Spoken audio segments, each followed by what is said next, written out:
Hello बच्चों, let's see the question. The question says, let A be a set containing element 2, 3, 5 and 7. Examine whether the statements given below are true or false. हमको यहाँ पे statement का given है for all x belongs to A, x plus 2 is less than 10. तो हमें question बताना है कि जो स्टेटमेंट है ये ट्रू है या फॉल्स है. तो फर्स्ट ऑफ ऑल हम समझ लेते हैं इस क्वेश्चन में की कंसेप्ट क्या रहने वाला है हमारा. बेसिकली इस क्वेश्चन में की कंसेप्ट हम यूज करेंगे बिलोंग्स टू का. हमें आइडिया होना चाहिए कि आखिर बिलोंग्स टू का मतलब क्या होता है. यहाँ लिखेंगे हम लोग बिलोंग्स टू.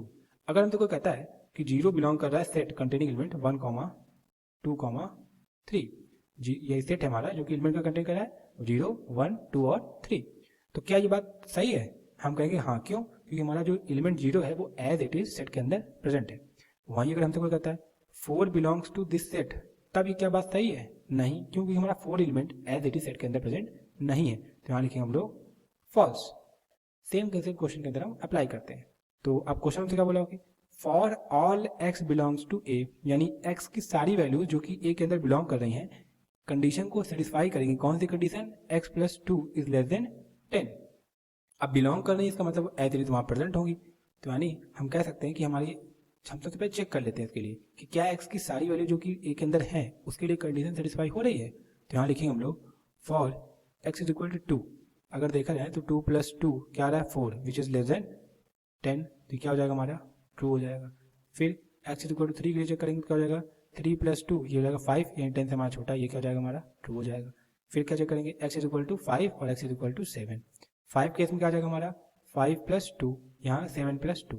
5 प्लस 2 यानी 7, 7 क्या है 10 से छोटा है, और 7 प्लस 2 क्या है हमारा 9, 9 भी क्या 10 से छोटा है, मतलब ये हमारा ट्रू हो गया. हमने देखा कि x की सारी वैल्यूज जो कि a में बिलोंग कर रही हैं, a में प्रेजेंट हैं, उनके लिए गिवन कंडीशन सेटिस्फाई हो रही है. तो यहाँ पे हम लोग लिखेंगे सिंस फॉर ऑल, यहाँ पे ये हो जाएगा हमारा this is for all, we will write for all x belongs to a, x plus 2 is less than true, and we